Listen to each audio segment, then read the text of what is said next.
Hello friends, welcome to JS classes. तो यहाँ पर आज एक नया वीडियो लेके आए हैं जो कि हम बताएंगे यूपीएससी की प्रिपरेशन कर रहे हो, चाहे आप आरएएस की कर रहे हो, चाहे अदर स्टेट पीसीएस की कर रहे हो, तो उसके प्री एग्जामिनेशन के लिए कौन कौन सी बुक सफिशिएंट होती है और मेन एग्जामिनेशन का जो बेस बनाए आपके लिए ऐसी कौन कौन सी बुक्स है।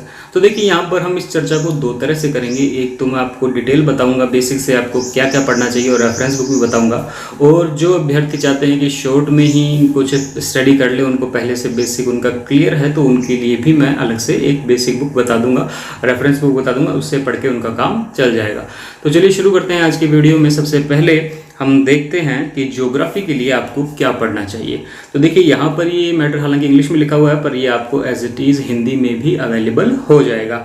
तो देखिए सबसे पहले आपको ज्योग्राफी में शुरुआत करनी चाहिए 6, 7, 8, 9, 10 की एनसीईआरटी से। देखिए एनसीईआरटी को कभी भी आप बिल्कुल लाइटली मत लीजिए कि मुझे आती है एनसीईआरटी, क्योंकि जब तक आप एनसीईआरटी को पढ़ेंगे और उसके पीछे जो प्रश्न दे रखे हैं अभ्यास प्रश्न, उनको सोल्व करने की स्थिति में नहीं आ जाते, तब तक आपको एनसीईआरटी पढ़नी चाहिए। रेफरेंस बुक बाद में पढ़नी चाहिए। कई स्टूडेंट्स चाहते हैं कि सीधे रेफरेंस बुक को पढ़ लें। तो देखिए रेफरेंस बुक आप पढ़ सकते हैं और समझ भी सकते हैं, पर कई बार जो एग्जाम में जो प्रश्न आ जाते हैं वो बेसिक एनसीईआरटी से उठा लिए जाते हैं एज ए कंसेप्चुअल प्रश्न को। ठीक है, तो आपको एनसीईआरटी को नहीं छोड़ना चाहिए। एनसीईआरटी आप पढ़ लेंगे तो रेफरेंस बुक को पढ़ना भी आपके लिए बहुत ईजी हो जाएगा, समझना और उसे पढ़ना।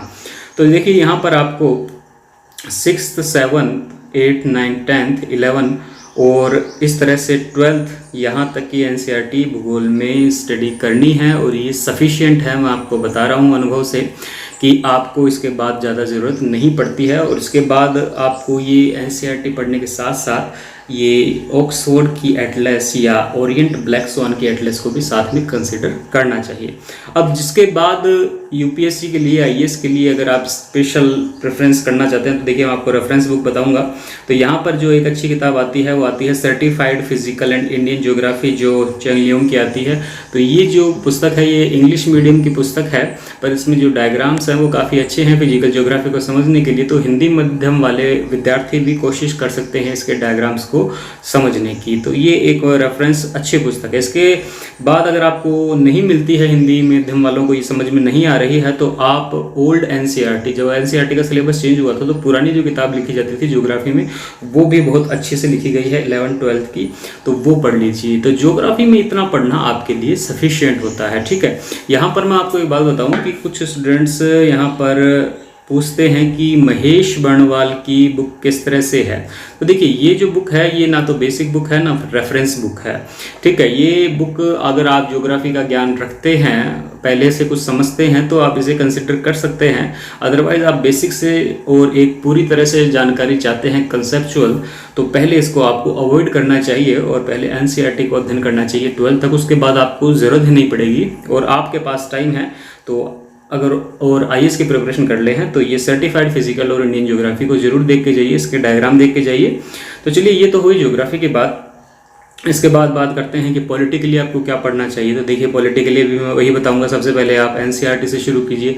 एनसीईआरटी से क्या होता है कि जो आरएएस के एग्जाम है वहाँ पे तो सीधे के सीधे प्रश्न आए हुए हैं मेंस एग्जाम तक, है ना, 2-2 नंबर के, 5-5 नंबर के सीधे प्रश्न उठा रखे हैं, तो इनको तो कभी छोड़ना ही नहीं है। था वो 6 to 8 पढ़नी चाहिए। फिर 9 to 12 में for understanding more on democracy and federalism, तो एक रीडिंग दे देनी है 9 to 12 एनसीईआरटी की, ताकि आपको जो कंसेप्चुअल राइटिंग आंसर होते हैं मेंस में उसकी एक समझ में आ जाए, उसको पकड़ना कहाँ से है। ठीक है, अब यहाँ पर क्या होता है कि बाजार में कई स्टूडेंट्स इसके लिए बेयर एक्ट उठा लाते हैं या कुछ ट्रिकी संविधान की किताब उठा लाते हैं, उसे याद कर लेते हैं, संविधान के अनुच्छेदों को याद करने लग जाते हैं।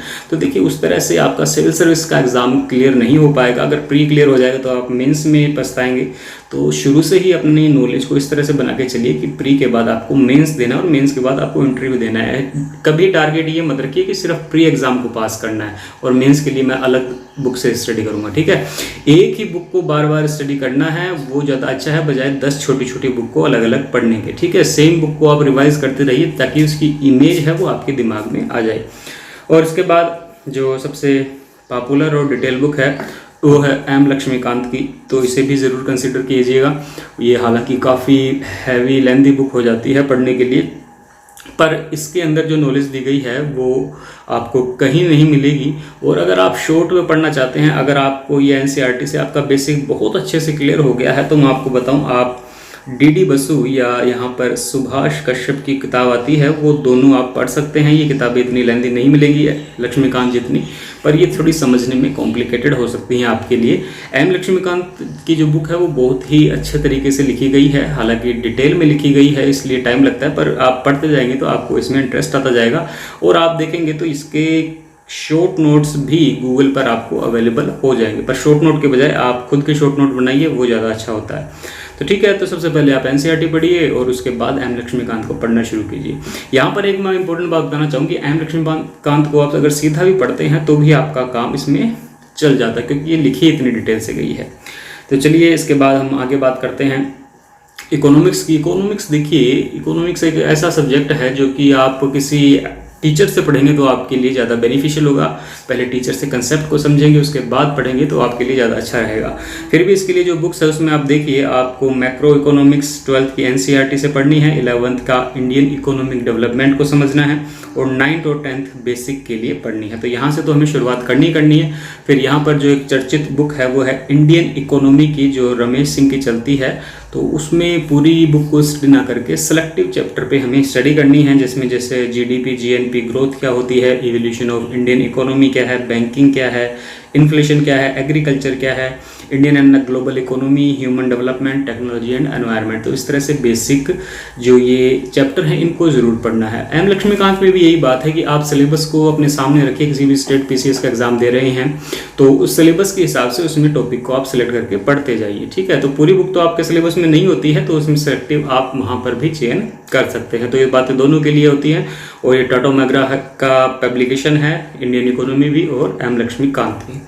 तो चलिए, इसके अलावा अगर आपको इकोनॉमिक्स की और भी डिटेल समझनी है तो आप mrunal.com की साइट पे जाके वहाँ पे बेसिक इकोनॉमिक्स की वीडियो भी समझ सकते हैं। इसके अलावा मेरे यहाँ इस चैनल पे भी इकोनॉमिक्स की वीडियो उपलब्ध करा दिए जाएंगे, हालांकि मैंने 1-2 वीडियो डाल रखे हैं, तो वो भी आप ज़रूर देखिए।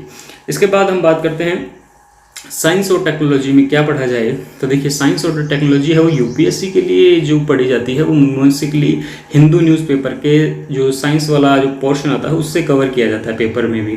तो यहाँ पर आप जो हिंदू का जो मंडे एडिशन है तो वहाँ पर आप इस चीज़ को पढ़िए। देखिए, तो इंग्लिश मीडियम के स्टूडेंट्स के लिए तो सबसे बेटर है हिंदू वाला न्यूज़पेपर पढ़ना। इसके अलावा आप एनसीईआरटी 6th to 10th पढ़िए अगर आप साइंस बैकग्राउंड के नहीं हैं। फिर इसके बाद आपको बायोलॉजी पढ़नी है 11th की, जिसके अंदर आपके लिए जो इंपॉर्टेंट यूनिट है वो 4th और 5th रहेगी, जिसमें से आपको बेसिक कंसेप्ट पढ़ना है, टेक्निकल डिटेल नहीं पढ़नी। ये बात आपको हमेशा ध्यान रखनी है, किसी भी सब्जेक्ट की टेक्निकल डिटेल नहीं पढ़नी है एनसीईआरटी से। 11th 12th की जब आप पढ़ें, आपको उसमें से बेसिक आपकी समझ के अनुसार पढ़ना है। एनसीईआरटी की बायोलॉजी का 12th में आप चैप्टर 4, 5 और 7 to 16 पढ़ सकते हैं, ठीक है।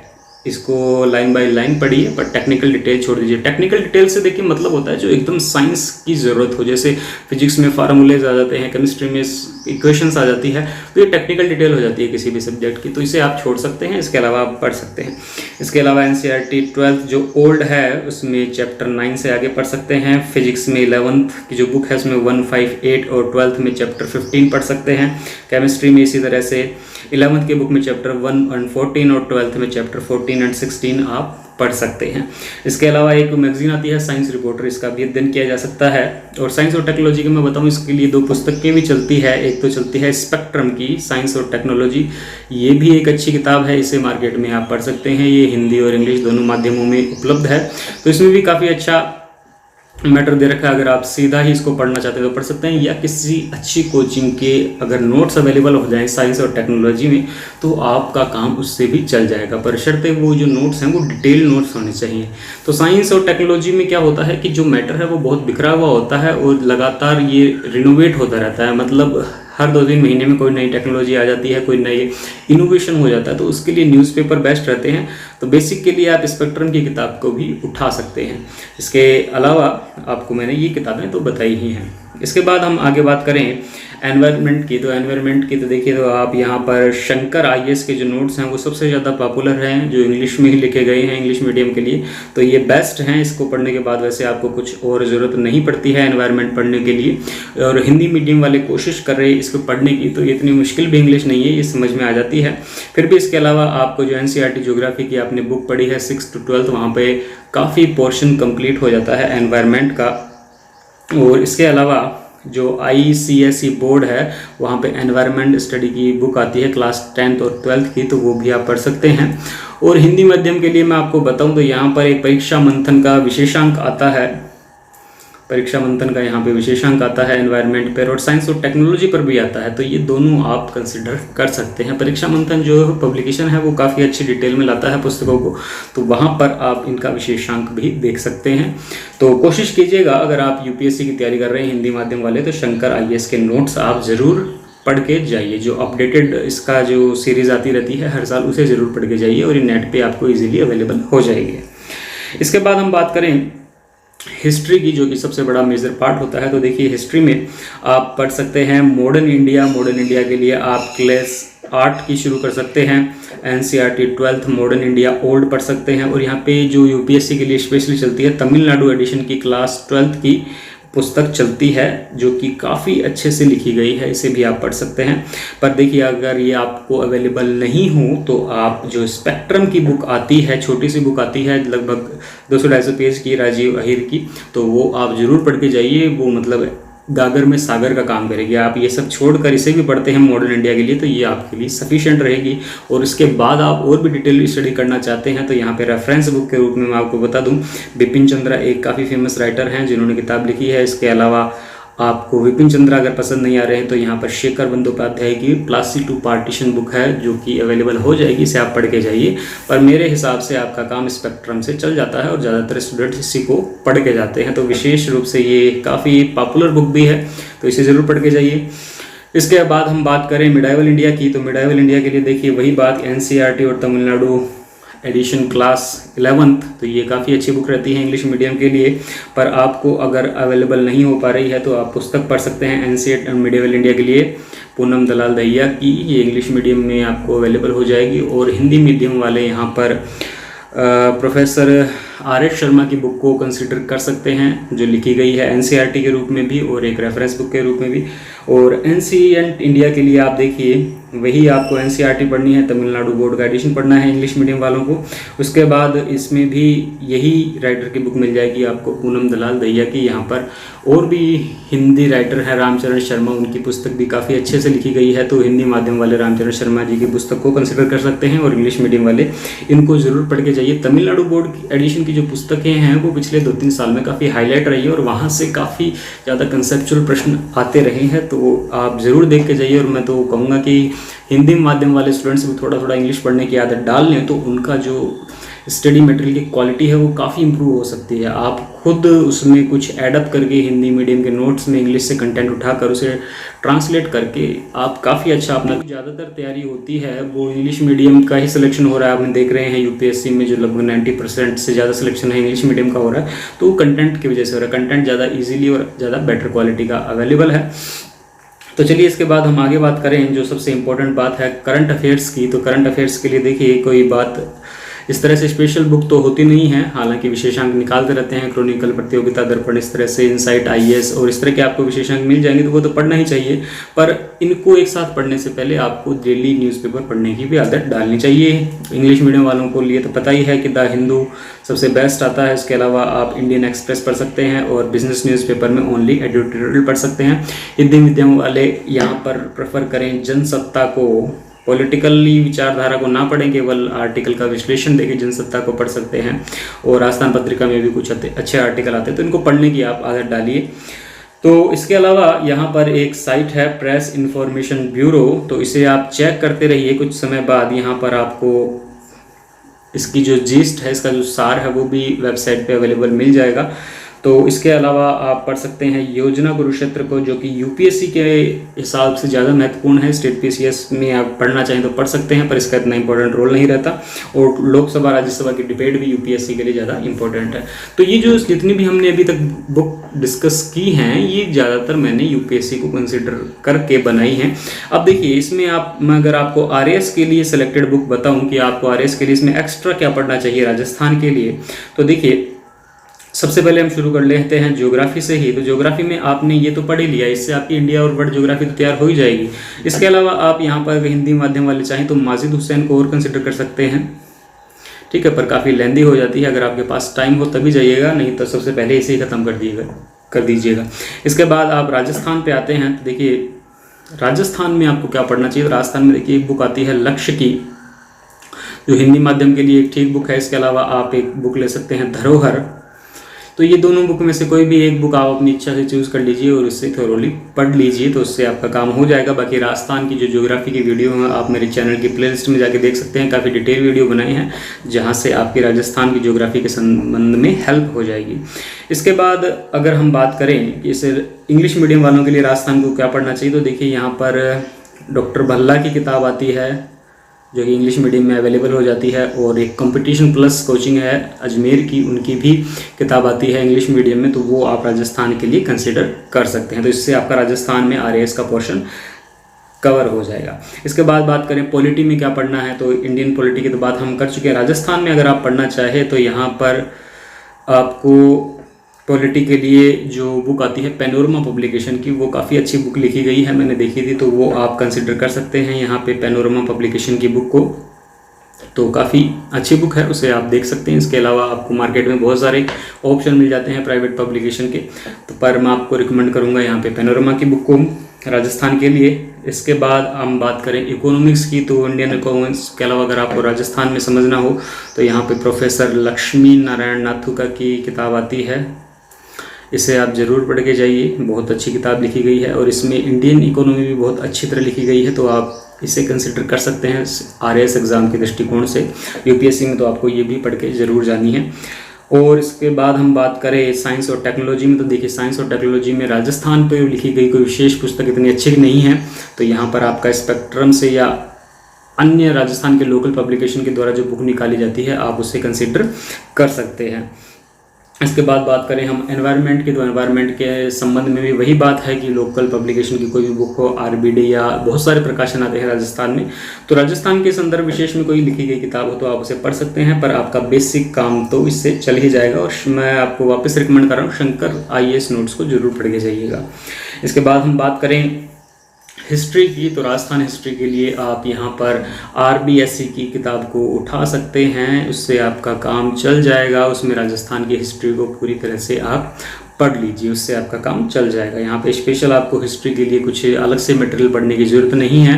मैंने आपको पहले लक्ष्य और धरोहर पुस्तक बताई थी, उसमें भी राजस्थान का इतिहास आता है, वो एक कंबाइंड बुक होती है, तो वहाँ से आपका काम चल जाएगा। नहीं तो आप पैनोरमा की ही बुक यहाँ पे कंसिडर कर लीजिए, जैसे पॉलिटी की बुक लिखी गई है वैसे हिस्ट्री पे भी लिखी गई है और बहुत अच्छी किताब लिखी गई है, तो आप यहाँ पर राजस्थान के लिए इस बुक को भी कंसिडर कर सकते हैं। तो इसमें से ऐसा नहीं है कि आपको सारी बुक्स पढ़नी, केवल एक बुक उठाइएगा जो भी आपको अच्छी लगे। डिटेल स्टडी करने के बाद राजस्थान पे आए जब एक ही बुक को पढ़ के जाइएगा, ऐसे नहीं कि बार बार आप बुक चेंज कर रहे हैं। इसके बाद हम बात करें करंट अफेयर्स की, तो करंट अफेयर्स के लिए तो ये मैंने यूपीएससी के लिए बता दिया आपको। अगर मैं राजस्थान के लिए बात करूँ तो देखिए राजस्थान में आपको करंट अफेयर्स पढ़ने के लिए मैं आपको बताऊँ कि यहाँ पर आपको रिकमेंड की जाएगी क्रोनोलॉजी, बहुत ही पतली सी एक बुक आती है और उससे राजस्थान में लोगों का काम चल भी जाता है, उससे पढ़ के लोग टॉपर भी बने हैं, तो आप इससे भी पढ़ के जा सकते हैं। इंग्लिश मीडियम वालों के लिए यहाँ पर एक राजरस वेबसाइट है, वहाँ पर आपको इंग्लिश मीडियम की जो बुकलेट है 2 मंथ की आती है, वो आप वहाँ से डाउनलोड कर सकते हैं। तो इस तरह से आप क्रोनोलॉजी या इस राजरस को पढ़ के काम चला सकते हैं। और अगर आप यूपीएससी की डिटेल तैयारी कर रहे हैं और आरएस को भी डिटेल से पढ़ रहे हैं तो आप कोई ना कोई मंथली मैगजीन को पढ़ते रहिए, क्रॉनिकल को पढ़ते रहिए, या विभिन्न जो आईएएस के इंस्टीट्यूट है दिल्ली में, इनसाइट आईएएस है, ध्येय आईएएस है, तो इनकी मंथली या दृष्टि की कोई ना कोई बुक आप विजन आईएएस की बुक पढ़ते रहिए, ठीक है, तो उससे आपका काम चल जाएगा। उसके बाद लास्ट में क्रोनोलॉजी को आप दोहराने के लिए, शॉर्ट में याद रखने के लिए कंसिडर कर सकते हैं। तो इस तरह से यहाँ पर यूपीएससी और अदर स्टेट पीसीएस और आरएएस के लिए ये बुक्स पढ़ना तो आपको बहुत ज़रूरी है। ये आपके प्री में भी काम आएंगे और आपके मेंस में भी आपको बहुत हेल्प करेंगे, ठीक है। कभी भी प्री के लिए शॉर्टकट के चक्कर में मत पड़िएगा, क्योंकि आपको फिर प्री पास करने का कोई सर्टिफिकेट तो मिलता नहीं है लाइफ में। आप इसी तरह से तैयारी कीजिएगा कि आपको मेंस देना और मेंस के बाद इंटरव्यू देना है, इसलिए डिटेल स्टडी करने से घबराइएगा मत, क्योंकि डिटेल स्टडी की हुई कभी ना कभी आपको एज दिलाती ही है, मेंस में एज दिलाती है, आपको इंटरव्यू में एज दिलाती है, आपके अंदर कॉन्फिडेंस बूस्ट होता है। तो इसलिए मैं आपको ये बुक्स प्रेफर करूँगा।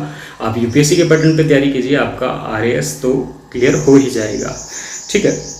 इसके अलावा मैं आपको कहना चाहता हूँ कि ये मैंने अपना टेलीग्राम लिंक आपको दिखाई दे रहा होगा, इसे बनाया है, आप इसे ज्वाइन कर सकते हैं, क्योंकि यहाँ पर जो भी मेरे पास फ्री स्टडी मटेरियल है मैं आपको यहाँ पे प्रोवाइड करवा दूँगा। इसके अलावा आपकी जो भी क्वेरी हो आप इस ग्रुप में मुझसे पूछ सकते हैं, और जो मेरी अनअकैडमी पे फ्री क्लासेस चलती हैं आप उसका लिंक यहाँ पर ढूंढ सकते हैं, और वहाँ पर अनअकैडमी पे जाके मुझे फॉलो कर सकते हैं और फ्री क्लासेस देख सकते हैं। तो चलिए आज के लेक्चर में इतना ही। नेक्स्ट वीडियो में हम बात करेंगे अगले टॉपिक पर। तब तक के लिए